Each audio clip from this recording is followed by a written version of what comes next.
All right, we're back with another episode of Love and Basketball. Again, I'm your host, Jay Will, and this is Jeremiah. All right. So, Jeremiah, the question I have for you today is, if there is a universal, or if there are universal characteristics of love, what would they be? Universal. Communication. Right?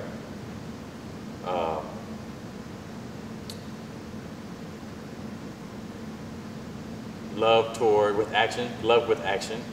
Okay. Ooh.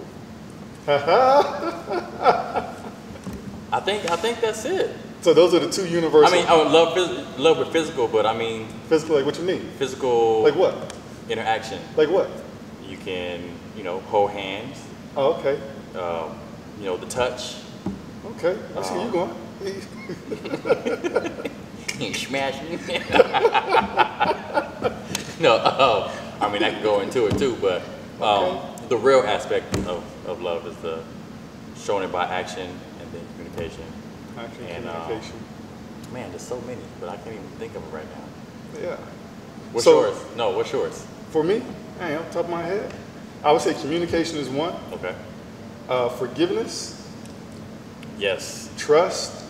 Yes. And loyalty. Like you said, there loyalty.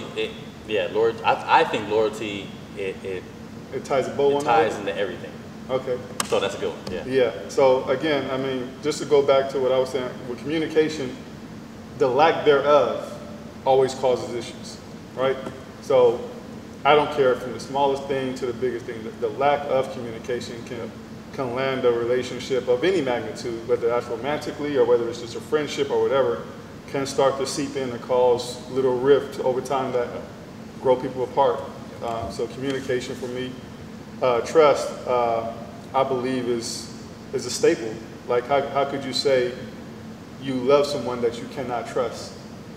And then again with the loyalty, how can you say you love someone that is disloyal to you, right? You can respect them and maybe love them from a distance, but I believe all those things go into the whole body of a universal traits or universal traits of love.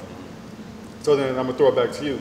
So what would be your traits universally for a good athlete to where you look at them and you say, that person's gonna make it? What traits do you kind of see or do they display?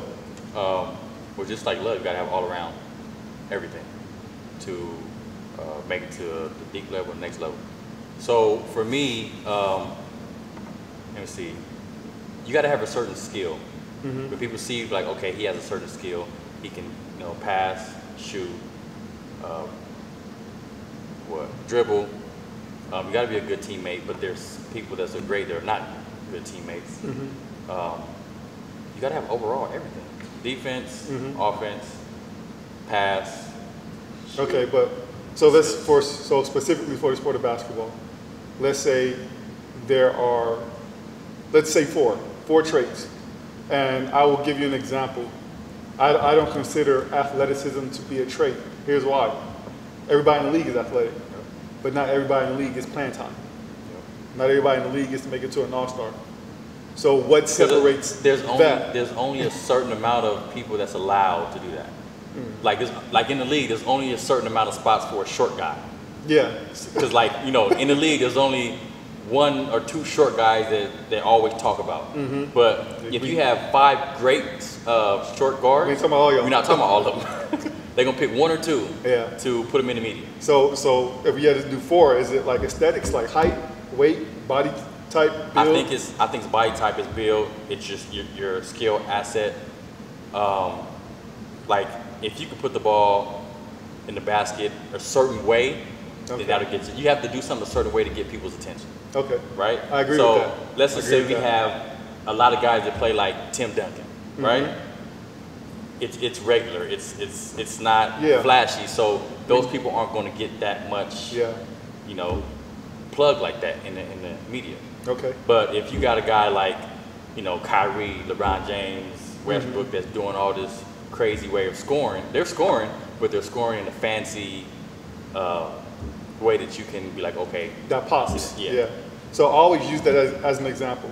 So For those of you guys who don't know, I have a daughter in high school. She's a senior this year, and she plays ball. She started playing late. She started playing when she was 13, maybe 14, her freshman year. She played at her 8th grade year, but out here in Southern California, high school basketball ends and middle school basketball starts. It begins.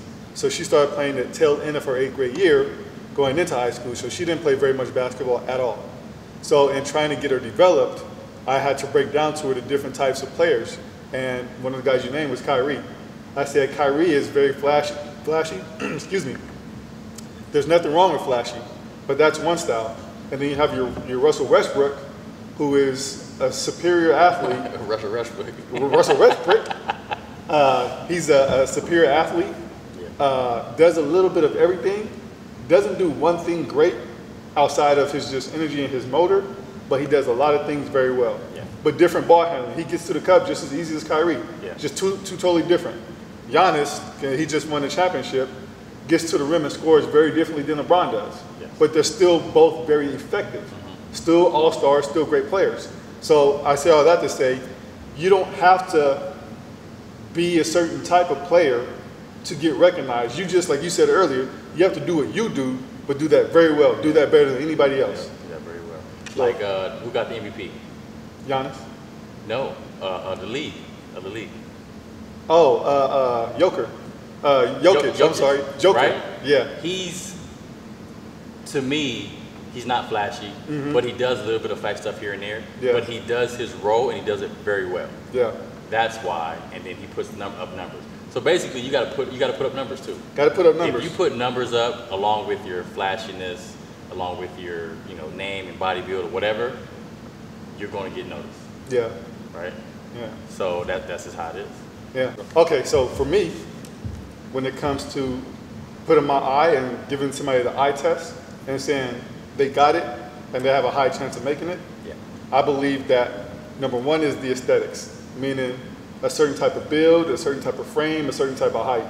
Because as sorry as it sounds to say, some people in these front offices and even on the collegiate level, they're looking for body types. Yep. They're not always going to take the person that's 5'9" but can really hoop.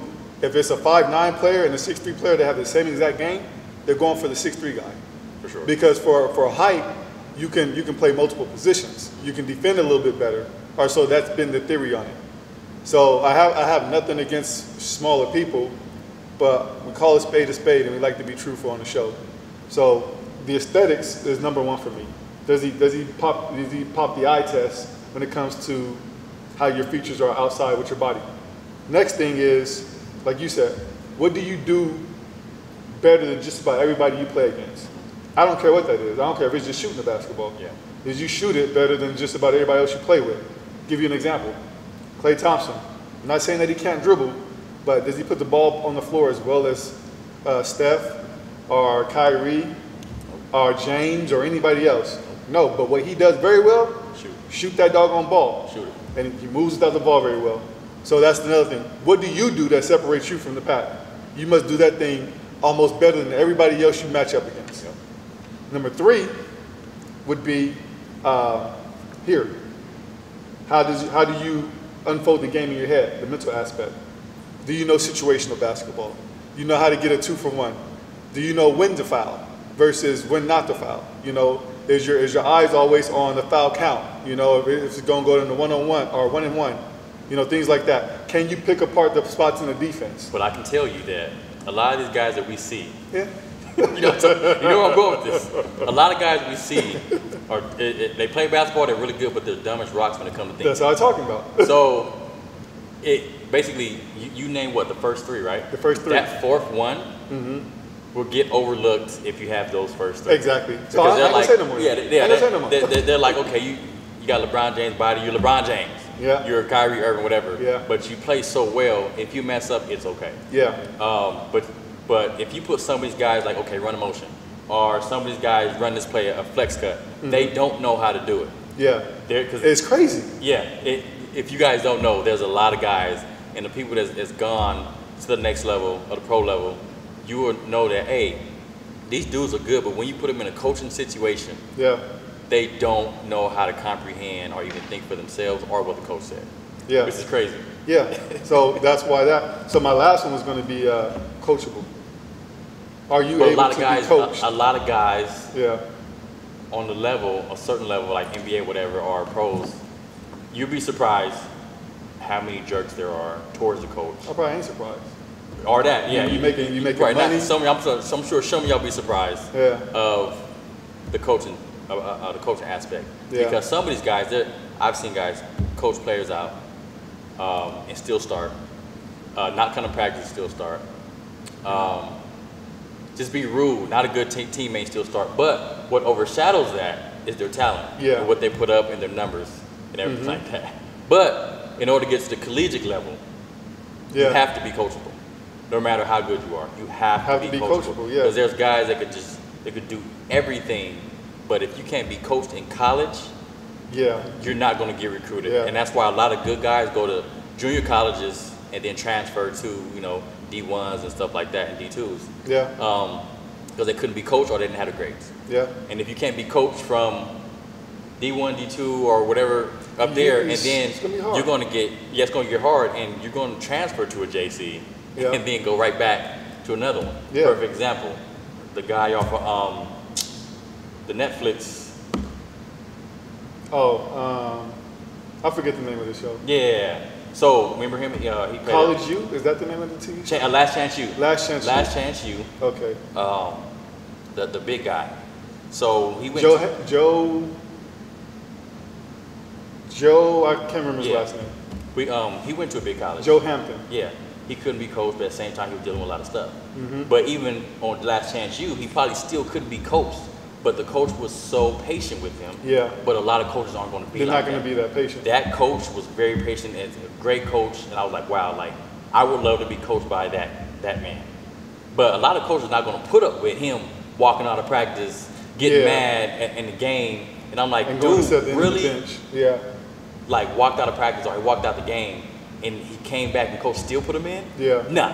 Yeah. None of the coaches that I played with Would never do that. would never accept that. They'd be like, oh, you don't want to participate or play? You think you're better than everybody else? You Yeah. can pack your bags and go home. Because Yeah. there's thousands of other kids that want to come in and do the same thing That's the part. and be more appreciative. That's why Yeah. I think women are better coachable players Yeah, they than are. men. Yeah. Because they want to learn. They're not going to be doing extra stuff. They're not going to be cocky. They want to learn. They want to get better, and they're going to listen. Okay. Yeah, I agree. So then we'll segue into kind of something I do. I'm into coaching, as you know. So I coach girls basketball, girls varsity at Cajon High School. And I've coached boys, not on the varsity level, but some JV guys and then freshmen. And I'll tell you right now, the difference is once boys get older, they don't listen as much because they think they know everything. And girls still continue to listen. Yep. But the only difference is their mood swings. And I'm not saying that to be rude or anything, but their mood swings. One day they're just happy and they're easy to be coached, and the next minute, they don't want to practice. It's something that you have to deal with. Yeah. So I would say from a coaching perspective, it's easier to deal with the women because they always want to learn. Yeah. And when you're in a coaching position, that's your main job. You have to manage your team. You have to manage emotions and egos, but at the same time, you're there to coach and get people better. Yep. And most young men, once they get to a certain level with their game, or they feel like they're at a certain level with their game, it goes one ear and right out the other. Especially when they're making a lot of money. Oh yeah, So- don't let them get a couple bucks. Yeah, if you got guys in men's leagues that you can't tell them nothing, right? Mm-hmm. Just imagine a guy making millions of dollars, even way more than the coach, Mm-hmm. or $100,000 way more than the coach. You think you gonna listen to the coach like you can't tell me nothing? I'm making way more money than you. Yeah, So all we see what's on TV, Mm-hmm. right? You probably see a little here and there, them talk to the coach, whatever, but we don't see behind closed doors. We don't see practices. We don't see, we just see like the head news, like, oh, they didn't get along. yeah, But me seeing that, I was like, wow, like yeah, you cursed out a coach. yeah. Because they feel like they can get away with it. So here's the thing, Jeremiah, picture this. So again, obviously, I've never played in the league before. You didn't get to the league, but there are guys in the league who log as many minutes as you and I, and they make as much as the coach. So when I hear players that have played and have had great careers, because I consider if you make it to the league, you've had a great career, period, in my book. I'm not here to speak bad about anybody. But what I don't like to hear is when people say, because you didn't play and you didn't get this far, you can't say anything. When I'm looking at the stat sheets and you average 3 points for your career, you didn't do too much more than I did. I'm just saying. If I could probably put it. Yeah, but my point is, you have guys that I don't like when, because there's a lot of smart guys out there. A lot of the coaches right now. Those are the guys that don't respect the game all. They don't. They think like, okay, well, in order for, like, they don't respect somebody that they see play that's not in the league. Yeah. They'll think like, okay, this is the top, I'm at the top, and this is it. Like, no, there's so many other guys, there's so many other leagues. The gap ain't that far. Yeah, and it's overseas, it's that. And then there's just regular men's league. There's guys that are just passionate, but they don't understand there's different levels, there's different, you got to respect the game all around. Yeah. All around. Yeah. Because it's only a certain amount of spots and everything.